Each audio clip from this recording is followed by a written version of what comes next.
What was life like when Martin Luther King Jr. was growing up? Martin Luther King Jr. was born on January 15, 1929, in Atlanta, Georgia. When he was growing up, some white neighbors wouldn't let their kids play with him because he was black. Back then, people of different races and cultures were not always treated equally.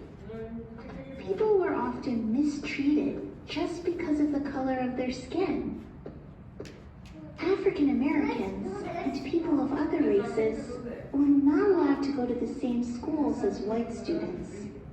Segregation is the separation of people based on their race, culture, religion, or other reason. There were segregated businesses and even segregated water fountains. But Martin Luther King Jr. worked hard and overcame many challenges. He skipped 2 grades in high school and went to college. Then he went to graduate school to study religion and received his doctorate. That's why we call him Dr. Martin Luther King Jr.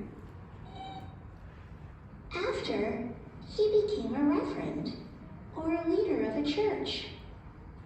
He began organizing the community to protest segregation and fight for equal rights for people of all races. What did Reverend Dr. Martin Luther King Jr. do? In many parts of the country, whites and people of other races had to sit on different parts of the bus.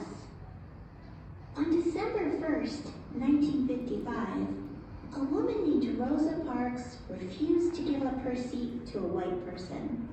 She was arrested and sent to jail. Dr. King helped organize the Montgomery bus boycott to protest segregation on buses.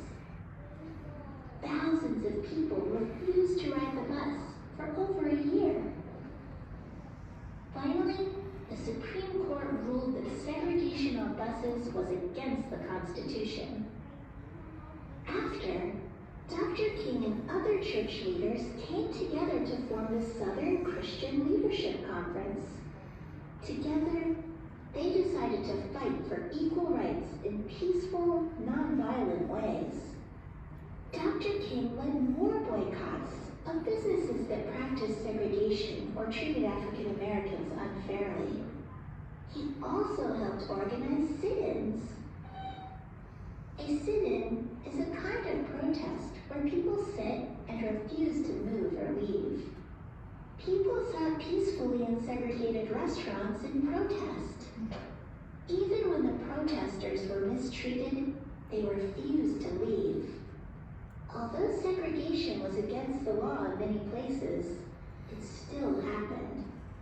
Dr. King helped organize protesters who rode buses to make sure segregation was not being practiced. They were called Freedom Riders. Dr. King helped organize peaceful marches around the country. Marchers asked for equal rights and fair treatment of people of all races and cultures. Sometimes they were mistreated, but they stood up for what they believed in. What did Dr. King do in Washington, D.C.? In 1963, Dr. King helped organize the March on Washington for Jobs and Freedom. Hundreds of thousands of people of different cultures came together. There, he delivered his famous "I Have a Dream" speech. He said, "I have a dream that my 4 little children will one day live in a nation where they will not be judged by the color of their skin, but by the content of their character." Even though Dr. King protested peacefully, he was arrested many times. Some people disagreed with him, and they tried to scare him away or hurt him. But he didn't let anything stop him. In 1964, Dr. King won the Nobel Peace Prize, an important award given to people who work